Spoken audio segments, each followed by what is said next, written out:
नाज़रीन आदाब, अली वारसी एक मरतबा फिर नया दौर के प्लेटफॉर्म से आपके सामने हाजिर है।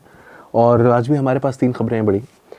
एक तो बहुत ही बड़ी खबर है, तो उसको हम एंड में रखेंगे ताकि आप जुड़े रहें। और अगर आपको बहुत जल्दी हो तो थोड़ा सा फॉरवर्ड करके भी देख सकते हैं। नीचे हम इसमें टाइम स्टैम्प्स डाल देते हैं ताकि आप उसको आगे करके देखने के बजाय सिर्फ जाएं और उसको पढ़ें कि क्या बात हो रही है वहाँ पर जाके उस नंबर को, टाइम स्टैम्प को क्लिक करें। वो एक हाइपर लिंक बना हुआ होगा, तो उस पर आप जाकर क्लिक करेंगे तो ऑटोमेटिकली आप उस खबर पर चले जाएंगे यूट्यूब के अंदर ही।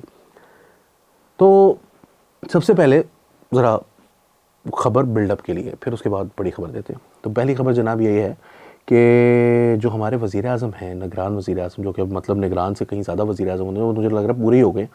तो इसी हवाले से खबर भी है। वैसे बड़ी वाली जो खबर है वो ये है कि जनाब ये अब जो हमारे निगरान वज़ीर आज़म हैं अनवारुल हक काकड़ साहब, वो तो अब बाकायदा फ़ॉरेन पॉलिसी के ऊपर बयान देना शुरू हो गए। आज़ाद कश्मीर की जो सूबाई तो नहीं, मतलब लेजिस्लेटिव असेंबली है, उसके ऊपर वहाँ पर उन्होंने जो है वो ख़िताब करने गए थे। तो उन्होंने ख़िताब के अंदर कहा कि कश्मीर के लिए 300 बार भी जंग करने को तैयार है। उन्होंने कहा है कि भारत ने जो सुप्रीम कोर्ट ने फ़ैसला दिया है, उसने कश्मीर पर अपने कब्ज़े को दवाम बख्शने के लिए, और कठपुतली अदालती फ़ैसलों से ज़मीनी हक़ाइक़ बदले नहीं जा सकते। कठपुतली अदालती फ़ैसलों से भी रिलेटेड एक बात है मेरे पास, वो भी हम बाद में करेंगे, लेकिन अभी मैं पहले ज़रा इनके बारे में बात कर लूँ। तो उन्होंने कहा कि जी ये पिछली 7 दहाइयों से हल तलब है वगैरह वगैरह। उन्होंने कहा 3 बार हमारे ऊपर जंग थोपी जा चुकी है, हम 300 बार भी लड़ने को तैयार हैं। कश्मीर, पाकिस्तान, श्रीनगर या बारामूला में किसी के जहन में किसी का कोई खदशा है, किसी तरह का कोई खदशा है तो दूर कर ले। मेरी पहली दिफाई लाइन यहाँ मुजफ्फराबाद में नहीं, बारामूला और श्रीनगर में बैठी है। इस खत्ते की जंग इंशाअल्लाह पाकिस्तान लड़ेगा। ये मुख्तलिफ अदियान और छोटी अक़वाम की लड़ाई है। ये मुसीबत ये है कि हमारा जो वो है ना, मुख्तलिफ अदियान की लड़ाई, यानी कि मुख्तलिफ मज़ाहिब जो हैं वो एक दूसरे से बरसरे पैकार हैं। ये दुनिया में कहीं भी इस बात को कोई गौर नहीं करता, क्योंकि ये अब NDU की पैदावार होते हैं, तो वहाँ से फिर इसी तरह की बातें आती हैं। दुनिया बहुत आगे जा चुकी है, इतनी आगे जा चुकी है कि आज से 150 साल पहले ये जो जोइश आबादी थी वेस्टर्न यूरोप के अंदर और अमेरिका के अंदर, वो उन्होंने ये फ़ैसला कर लिया था कि अब हमने अपने ख़िलाफ़ होने वाले मज़ालिम को जो है वो ज्यू हेट्रेड के तौर पर नहीं प्रेजेंट करना, बल्कि हमने प्रेजेंट करना है इसको एथनिक टर्म्स में। हमने कहना है इसके बारे में एंटी सेमिटिज़म। आप उसके बारे में अगर गौर करें तो आपको पता चलेगा कि एंटी सेमिटिज़म जो है वो 1870 से पहले कोई इतनी शायद ही किसी ने ये टर्म सुनी होगी, मगर उसको एंटी सेमिटिज़म, क्योंकि उन्होंने देखा कि जी दुनिया जो है वो नेशन स्टेट सिस्टम की तरफ जा रही है, नेशंस की तरफ जा रही हैं। उस वक्त भी 50 साल तो हो गए थे उस मामले को शुरू हुए हुए, और उन्होंने बिल आखिर अपनी जोग्राफ़ी को डिफ़ाइन करना शुरू किया। हम भी अपनी जोग्राफ़ी को डिफ़ाइन कर सकते हैं। हम एक इन टर्म्स में भी बात कर सकते हैं कि ये एक क्लास है, एक ऑपरेशन हो रही है, एक मज़लूम कौम है, उसको सेल्फ डिटर्मिनेशन का राइट नहीं दिया गया। लेकिन नहीं, हमने अदियान की लड़ाई बनानी है इसको। तो फिर दुनिया सुनती नहीं है हमारी, तो फिर हमें समझ नहीं आती कि दुनिया हमारी सुन क्यों नहीं रही। वो उनकी तो सुनती है, हमारी क्यों नहीं सुनती? इसलिए नहीं सुनती क्योंकि आपको बात करनी नहीं आती दुनिया से। दुनिया में कहीं पर भी ये जो वजह बनाई हुई है ना नेशन बनाने की, कि मज़हब की बुनियाद पर, ये सिर्फ हमारा कॉन्सेप्ट है। हमारे अलावा दुनिया में कोई ये नहीं कहता कि सिर्फ हमारा दीन जो है वो हमें डिफ़ाइन करता है। ब्रिटेन और फ्रांस में और जर्मनी में प्रोटेस्टेंटिज़म मुकम्मल तौर पर जो है वो गालिब एक आइडियोलॉजी है पिछले कई सदियों से, लेकिन उसके बावजूद वहाँ पर जो मुल्क हैं वो अलग अलग हैं, नेशंस अलग अलग हैं। पूरा यूरोप क्रिश्चियन है, मगर उसकी कोई लैटिन बोलने वाला है, कोई जहाँ पर ये छोटे मोटे लड़ाई झगड़े हुए हैं प्रोटेस्टेंटिज़म और कैथोलिसिज्म के ऊपर, उसके ऊपर कायदे आज़म मोहम्मद अली जिन्ना ने अपनी 11 अगस्त की जो स्पीच है 1947 की, उसके अंदर उन्होंने मिसाल ही ये दी है कि जी वहाँ पर ये होने की वजह से बहुत शदीद नुकसान हुआ है उन ममालिक को। अच्छा, फिर वो कहते हैं कि जी दूसरी बात उन्होंने की है कि मसला फ़लस्तीन के ऊपर जो है वो कायदे आज़म के मौक़िफ़ से इख्तलाफ जो है वो कुफ्र नहीं है। उन्होंने एक निजी TV चैनल के प्रोग्राम में गुफ्तगू कर रहे थे वो, और उन्होंने ये कहा कि फ़लस्तीन के 2 रियासती हल के बारे में सवाल पर निगरान वज़ीर आज़म ने कहा कि मसला फ़लस्तीन के 2 रियासती हल की बात पूरी दुनिया कर रही है। एक रियासती हल के लिए अगर किसी के पास कोई तजवीज़ मौजूद है जंग या मुज़ाकरात के या किसी और सूरत में, तो वो पेश करे।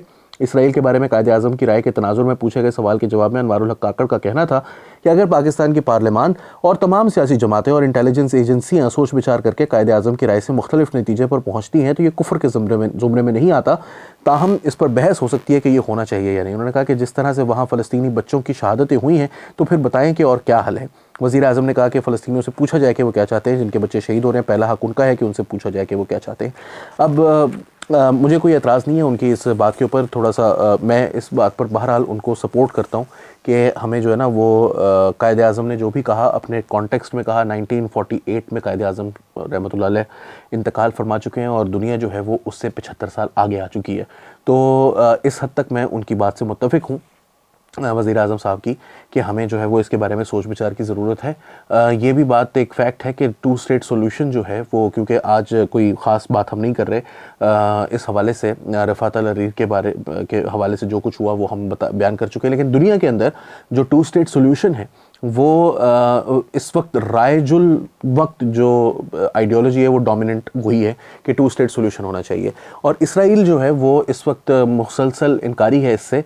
इंटरनेशनली 2 स्टेट सॉल्यूशन को सबसे ज़्यादा पजीराई हासिल है। ऑल्दो जो 1 स्टेट सॉल्यूशन है उससे भी किसी को कोई इनकार नहीं है, मतलब वो कोई बुरी सोच नहीं है। 1 स्टेट सॉल्यूशन ये है कि एक स्टेट हो जिसके अंदर तमाम लोगों को, चाहे वो अरब्स हों चाहे वो इजरायलीज़ हों, उनको सबको ये इजाज़त हो कि वो इलेक्शन में एक अडल्ट फ्रेंचाइज के ज़रिए वोट दें, डेमोक्रेसी वहाँ पर हो और उसके अंदर जो वोटिंग राइट्स हैं वो सबको इक्वली दे दिए जाएं। तो मगर वो पॉसिबल इसलिए नहीं है कि वो इसराइल जो है वो डोमिनेंट फोर्स है और इसराइल जो है वो किसी सूरत नहीं चाहेगा कि उसके साथ बराबर की सीट पर बैठे जो अरब्स हैं या उसके जो पूरे रिसोर्सेज हैं उनके पास बराबर का, या बहुत सारे केसेस में, क्योंकि डेमोग्राफिक्स जो हैं वो ये भी सजेस्ट करते हैं कि अंडर रिपोर्टेड हैं जो पैलेस्टीनियंस की जो असल आबादी है, और अगर वो मुकम्मल आबादी को काउंट कर लिया जाए तो शायद वो जूइश जो रिलीजन से ताल्लुक़ रखने वाले लोग हैं उसके मुकाबले में उनकी आबादी ज़्यादा होगी। तो इस वजह से वहाँ पर ये अनलाइकली है, और क्योंकि ये अनलाइकली है इसलिए ये इतना पॉपुलर नहीं है। मगर ये इसराइल के जो मकासद हैं उनको सर्व करता है 2 स्टेट सॉल्यूशन। 1 स्टेट सॉल्यूशन जो है वो उनके मकासद को सर्व नहीं करता, उनके लिए मसला है। इस वजह से दुनिया जो है वो 1 स्टेट सॉल्यूशन इसराइल को तंग करने के लिए जो बड़े एकेडमिक्स होते हैं वो ज़रूर इस्तेमाल करते हैं। लेकिन जो 2 स्टेट सॉल्यूशन है कि 2 अलग अलग रियासतें बना दी जाएं, एक इसराइल के पास हो, एक जो है वो फ़लस्तीनियों के पास हो, फ़लस्तीनियों की एक छोटी सी हो, वेस्ट बैंक हो, उसके अंदर छोटा सा गाज़ा हो और बाकी पूरे पर इसराइल का कब्ज़ा हो।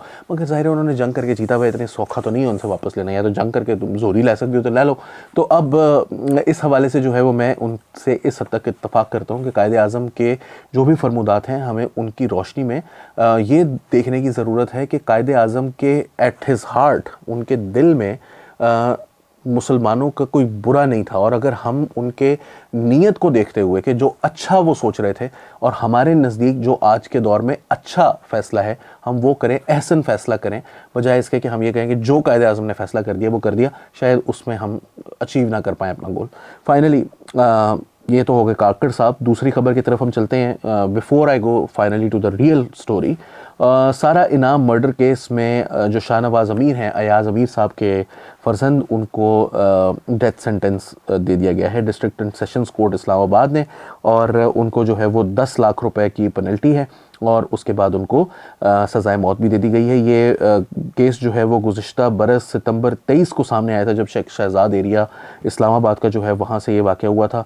और एक इकोनॉमिस्ट थी सारा इनाम, 37 साल इनकी उम्र थी, और इनके हस्बैंड जो हैं वो अयाज़ अमीर के बेटे हैं शाहनवाज़ अमीर। वो उनके हस्बैंड थे। तो शाहनवाज़ जो हैं उनको उसी वक्त गिरफ़्तार कर लिया गया था और अयाज़ अमीर ने फ़ौरी तौर पर कहा था कि जी जो भी इसका फिर फ़ैसला है वो करें, मुझे कोई फ़र्क नहीं पड़ता। सारे नाम जो है वो कनेडियन नेशनल भी थी और एक सक्सेसफुल इकोनॉमिस्ट थी और USAID और डेलॉयट के मुख्तलिफ जो प्रोजेक्ट्स हैं उनके लिए काम कर चुकी थी।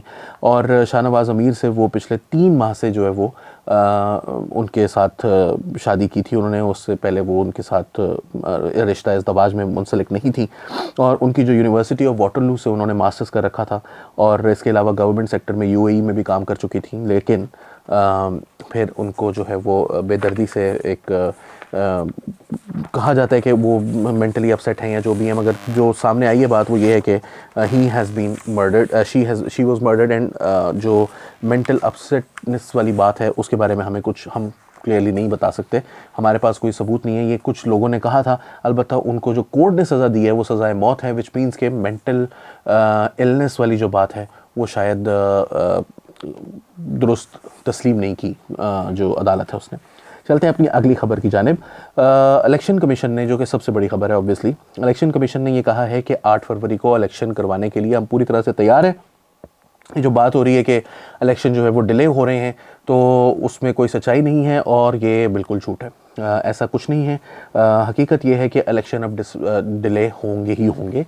इलेक्शन डिले करने की, या अनलेस लाहौर हाई कोर्ट जो है वो एक बड़ा बेंच बनाती है 5 रुकनी या उससे बड़ा, और उसके अंदर ये फैसला करती है कि जो जस्टिस बाकर नजफी हैं उनका फ़ैसला लिखा हुआ जो है वो दुरुस्त नहीं है, और लिहाजा जो है वो आरओज़ और डीआरओज़ जो हैं उनको, ये वाकई कुछ इस तरह से कि पाकिस्तान तहरीक इंसाफ के जो एक लीडर या वकील हैं, उमैर न्याजी उनका नाम है, उन्होंने एक लाहौर हाई कोर्ट के अंदर एक दरख्वास्त जमा करवाई थी। उस दरख्वास्त के अंदर उन्होंने ये कहा था कि ये इलेक्शंस जो हैं इसमें ब्यूरोक्रेट्स से नहीं लेने चाहिए, हमें जो आरओज़ और डीआरओज़ हैं वो हमें लेने चाहिए हैं अदलिया से। 2013 में आरओज़ का इलेक्शन करार देकर इफ्तिखार चौधरी पर इल्ज़ाम लगा कर के उन्होंने जो है वो पीएमएलएन के हक़ में बेईमानी की और आरओज़ के ज़रिए जो है वो इलेक्शंस को मैनेज किया। अब पाकिस्तान तहरीक इंसाफ ये चाहती है कि दोबारा उन्हीं को नाफिज किया जाए, उन्हीं को दोबारा से इंस्टॉल किया जाए, डिप्लॉय किया जाए वहाँ पर इलेक्शंस के अमले के तौर पर। बहरहाल जो ब्यूरोक्रेसी से जो लिए गए थे या सिविल सर्विसेज से जो सरकारी इदारों से जो अहलकार लिए गए थे उनको इलेक्शन कमीशन ऑफ पाकिस्तान करवाना शुरू कर चुका था ट्रेनिंग, और कल रात को 12 बजे के करीब जब ये फैसला आया, 11 साढ़े 11 बजे के करीब ये फैसला आया, उसके बाद आज इलेक्शन कमीशन ने कहा कि हमने ट्रेनिंग रोक दी है, अब तुम अपने फिर आरओ भेजो, फिर उसके बाद हम अपने इनको ट्रेन करेंगे। और फिर क्योंकि जब जो एग्जैक्ट पोजीशन ये है जो कि गौहर खान साहब को, जो पाकिस्तान तहरीक इंसाफ के नए चेयरमैन हैं, पता नहीं कितने दिन तक के लिए उनका भी ईसीपी में केस चल रहा है, तो गौहर खान साहब जो हैं उनको ये कहा, वो ये कह रहे थे कि जी इलेक्शन इससे डिले नहीं होता, लेकिन इलेक्शन डिले हो गया।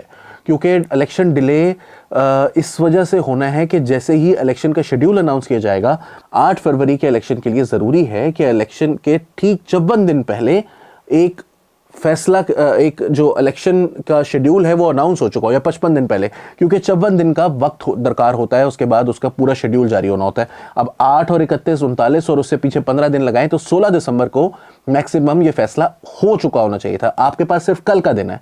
अगर कल ही लाहौर हाई कोर्ट बैठकर उसका फैसले को मुकम्मल तौर पर सिरे से गायब नहीं करती, और उस फैसले के अंदर जो है वो बाकायदा लिखा गया है, 5 सफ़ों का फैसला, उसमें से 2 सफ़े इस बात पर लिखे गए हैं कि पाकिस्तान तहरीक इंसाफ के पास लेवल प्लेइंग फील्ड नहीं है।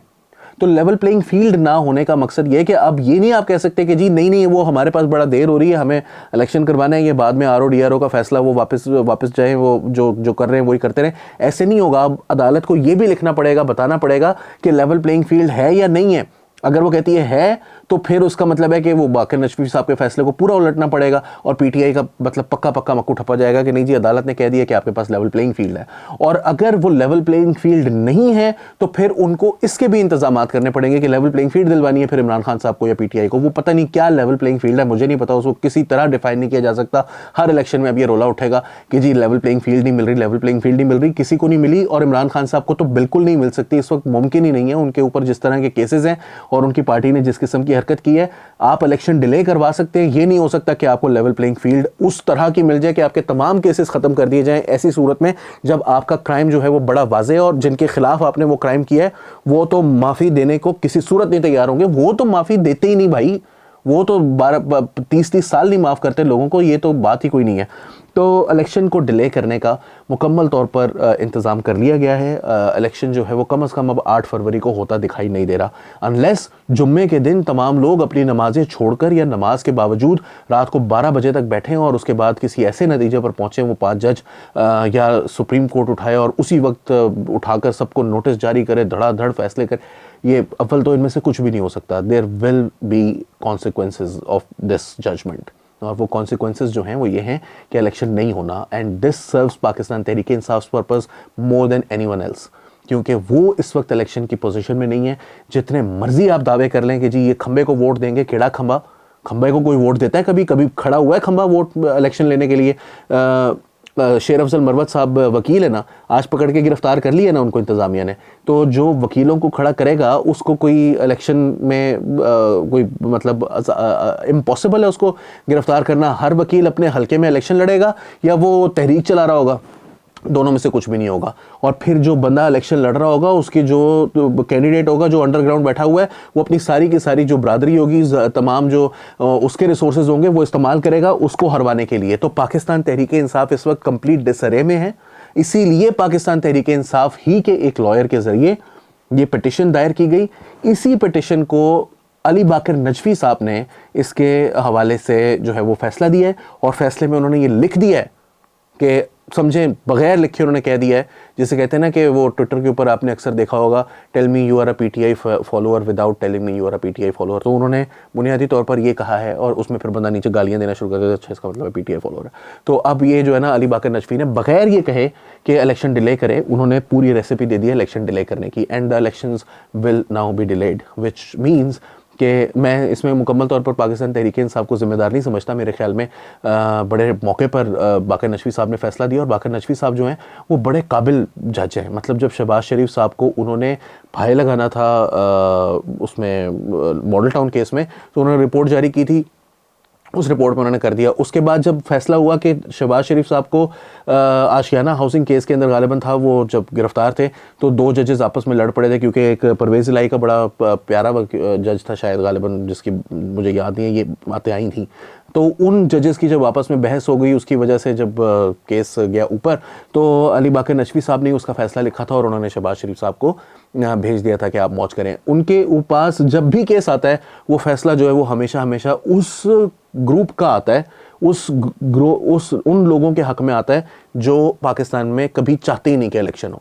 तो अली बाकर नजफी साहब ने अगर फैसला दिया है तो बड़ा सोच समझ के फैसला दिया होगा। मैं समझता हूँ कि उनका फैसला जो है वो इलेक्शन डिले करवाने का ही रेसिपी थी, और it was intended to be like this. अब इलेक्शन डिले होगा।